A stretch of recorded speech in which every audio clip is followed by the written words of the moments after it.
I cycle with a bunch of guys here locally. We get out normally on the weekends and we'd be looking to do between 50 and 70 miles depending on the route we take.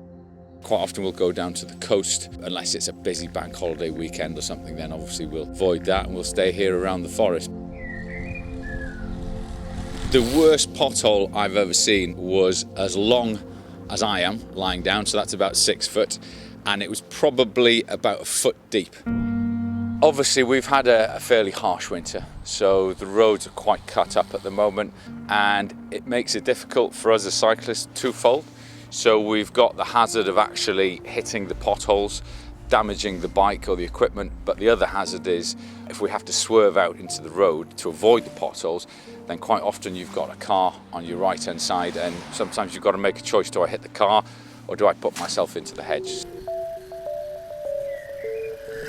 It would be great if they could obviously resurface everything, but I understand that there's massive pressures on councils financially, especially since COVID and all the money that's been spent there. But ideally, if we could get certainly the worst ones taken care of, it would make life safer both for cyclists and for motorists as well.